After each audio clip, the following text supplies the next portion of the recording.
Assalamualaikum warahmatullahi wabarakatuh, Bapak Ibu Guru, peserta Pretest PPG Guru SD tahun 2022. Di kesempatan kali ini kita akan membahas tentang penilaian otentik, penilaian sikap, penilaian pengetahuan, dan penilaian keterampilan.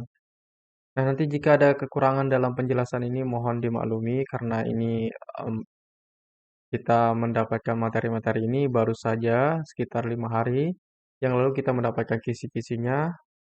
Dan saya upayakan untuk mendapatkan materi-materi terkait dengan kisi-kisi tersebut. Oke, materi yang saya buat dan soal-soal yang saya sampaikan di sini merupakan kita sesuaikan dengan kisi-kisi terbaru pada tahun 2022 ini.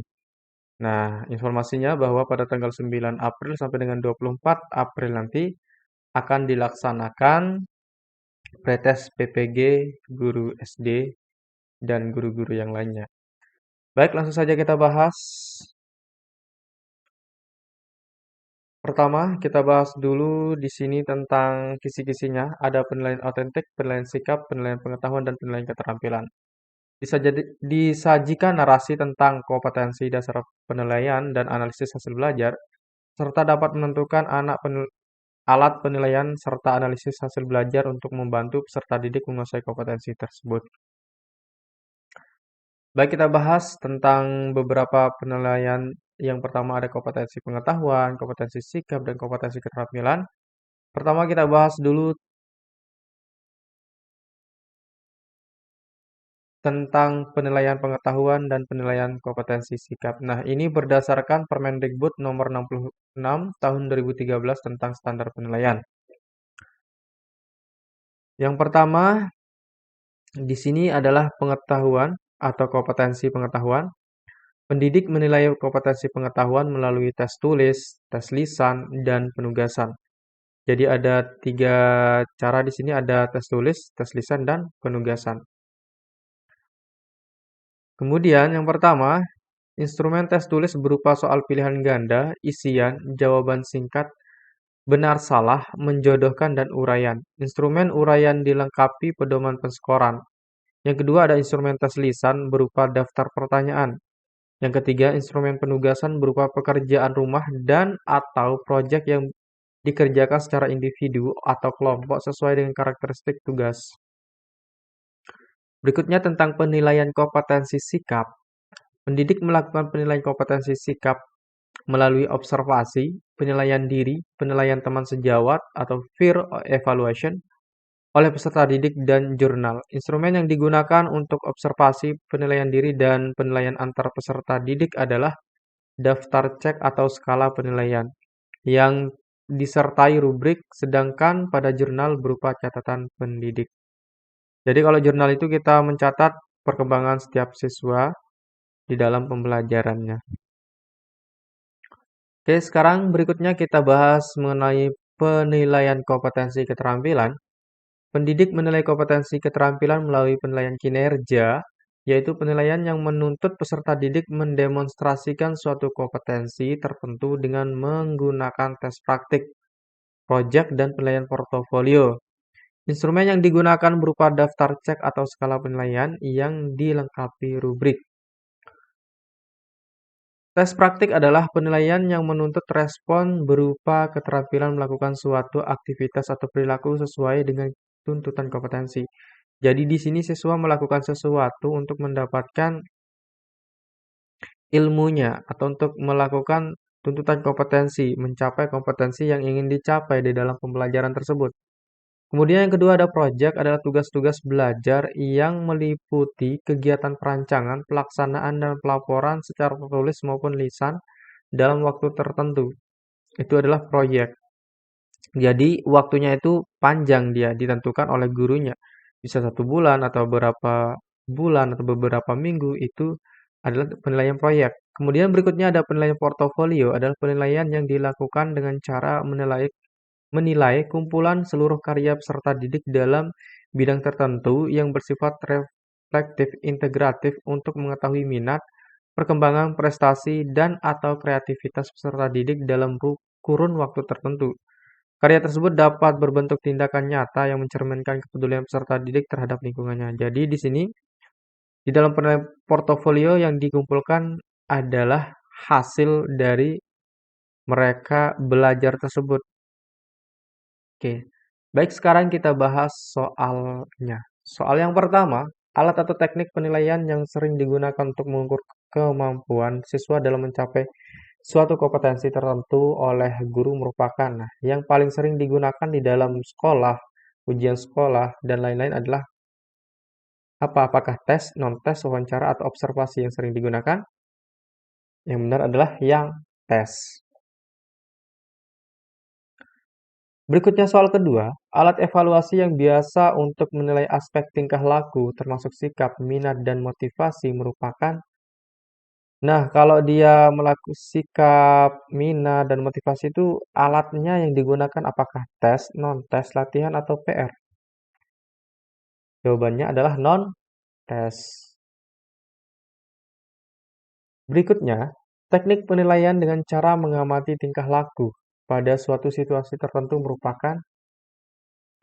Nah, kalau kita melihat tingkah laku dalam situasi tertentu, apakah ini merupakan teknik penilaian observasi, wawancara, penilaian produk, ataukah penilaian portofolio? Nah, tadi sudah dijelaskan apa itu penilaian produk, apa itu penilaian portofolio, wawancara, dan observasi. Nah, di sini jadi jawaban yang benar adalah yang A, yaitu observasi. Berikutnya, teknik penilaian komunikasi antara yang bertanya dan yang ditanyakan merupakan. Nah, kalau ada penanya dan ada yang ditanyakan, sangat jelas bahwa itu merupakan apakah observasi, wawancara, penilaian produk, atau penilaian portofolio.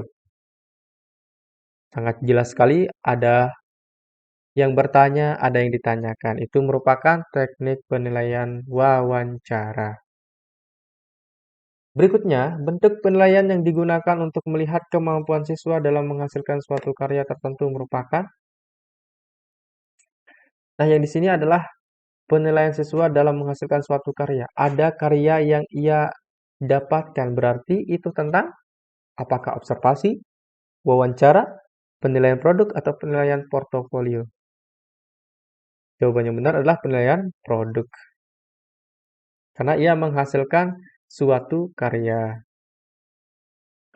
Oke, berikutnya, penilaian terhadap karya-karya siswa selama proses pembelajaran yang tersusun secara sistematis dan terorganisir yang dikumpulkan selama periode tertentu dan digunakan untuk memantau perkembangan siswa, baik mengenai pengetahuan, keterampilan, maupun sikap siswa terhadap mata pelajaran yang bersangkutan merupakan titik-titik. Nah, tadi sudah dijelaskan bahwa kalau dia mengumpulkan karya-karya dalam waktu tertentu, berarti itu termasuk penilaian apa? Apakah observasi, wawancara, penilaian produk, atau penilaian portofolio? Jawaban yang benar adalah penilaian portofolio, karena sudah sangat jelas ya. Berikutnya, penggunaan asesmen alternatif dalam penilaian hasil belajar siswa disebabkan adanya pendapat dari para ahli bahwa tes tertulis apakah lebih banyak ditulis dalam bentuk objektif, tidak ditulis oleh guru yang mengajar, hanya cocok untuk mengukur ranah kognitif, atau lebih bersifat bottom up. Jawaban yang benar adalah hanya cocok untuk mengukur ranah kognitif. Berikutnya, pentingnya penerapan asesmen alternatif di bidang pendidikan dibanding dengan asesmen tradisional dapat dinyatakan dalam pernyataan berikut. Apakah A. Biaya asesmen alternatif lebih murah, waktu yang diperlukan lebih singkat, mampu mengukur proses dan hasil belajar, atau lebih mudah dalam pelaksanaannya? Nah, di sini dalam penerapan asesmen alternatif, apa yang diukur terutama adalah mengukur tentang proses dan hasil belajar. Yang penting diukur itu adalah prosesnya dan hasil belajarnya. Itu mengenai pentingnya penerapan asesmen alternatif.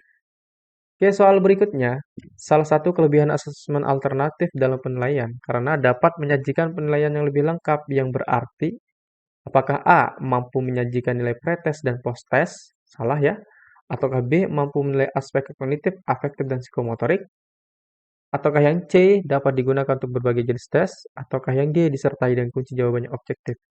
Oke, kira-kira jawaban yang benar itu sangat terlihat ya, bahwa jawaban yang benar adalah yang B. Mampu menilai aspek kognitif, afektif, psikomotorik. Nah, kognitif itu tentang pengetahuan, afektif tentang sikap, dan psikomotorik tentang keterampilan. Dan ini juga sudah dijelaskan ya tadi ya. Sekarang, dari banyaknya definisi atau batasan yang dikemukakan oleh para ahli, namun esensi dari pengertian penilaian portofolio adalah apakah kumpulan hasil karya siswa, rekaman hasil karya siswa, rangkaian hasil karya siswa, ataukah kumpulan nilai siswa? Jawabannya benar adalah kumpulan hasil karya siswa. Berikutnya, hasil karya siswa yang dapat dimasukkan ke dalam folder portofolio adalah yang telah melalui proses seleksi sesuai dengan apakah A. Kriteria tertentu, B. Kebijakan guru, keinginan siswa, atau kebijakan sekolah. Oke, memiliki kriteria tertentu. Jadi ada kriterianya, baru kita bisa masukkan ke dalam folder portofolio. Tadi juga sudah dijelaskan di penjelasan mengenai soal yang ini. Berikutnya, langkah awal yang harus dilakukan guru pada tahap pelaksanaan dalam kegiatan asesmen portofolio adalah apakah A. Melakukan kegiatan yang dapat memotivasi siswa, B. Menentukan jenis-jenis bukti yang harus dikumpulkan, C. Mengawasi pelaksanaan tugas yang dilakukan, D. Memberikan umpan balik terhadap hasil karya siswa. Nah, langkah awal yang pertama kali dilakukan pada tahap melaksanakan kegiatan asesmen portofolio itu apa? Sangat jelas bahwa jawaban yang benar adalah yang B. Menentukan jenis-jenis bukti yang harus dikumpulkan. Sama tadi tentang menentukan kriteria tertentu. Berikutnya, jika terjadi perubahan kriteria penilaian portofolio yang disebabkan oleh berbagai hal dan pertimbangan, maka masalah tersebut harus dibicarakan pada pertemuan berkala antara apakah A. Guru dengan kepala sekolah, guru dengan siswa, siswa dengan kepala sekolah, atau D. Siswa dengan siswa lain. Oke, jawabannya benar adalah guru dengan siswa. Berikutnya, seorang guru ingin mengetahui sikap atau reaksi siswa terhadap peristiwa tsunami di Aceh yang diputar dari VCD. Cara penilaian paling tepat untuk mengukur reaksi emosi anak adalah apakah A. Pengamatan langsung, B. Wawancara, C. Angket, D. Kuesioner. Tadi sudah kita pelajari di atas ya, di pertama kali tadi. Jawaban yang benar adalah yang A. Pengamatan langsung karena sikap itu harus kita amati. Reaksi kita harus amati juga ya. Untuk mencegah terjadinya jawaban siswa yang sangat beragam, jenis tes uraian yang paling tepat digunakan adalah ini sangat jelas jawabannya bahwa yang apakah yang A. Uraian bebas, uraian terbatas, yang sederhana, atau yang sangat kompleks. Kalau kompleks kan berarti nanti beragam. Sederhana, tidak tahu itu kriteria seperti apa. Tes uraian bebas, oh bebas, nanti siswa itu sangat beragam jawabannya. Jadi yang benar di sini apakah yang B atau yang C? Jawaban yang benar adalah yang B, tes uraian terbatas. Namanya juga dibatasi berarti tidak akan menjadi beragam. Oke, itu saja untuk pembahasan materi kali ini dan soal-soalnya. Semoga ini bermanfaat untuk kita semua. Semoga Bapak Ibu nanti lulus di pretest PPG ini dan dimudahkan dalam melaksanakan PBG tahun 2022 ya. Sekian, Assalamualaikum warahmatullahi wabarakatuh.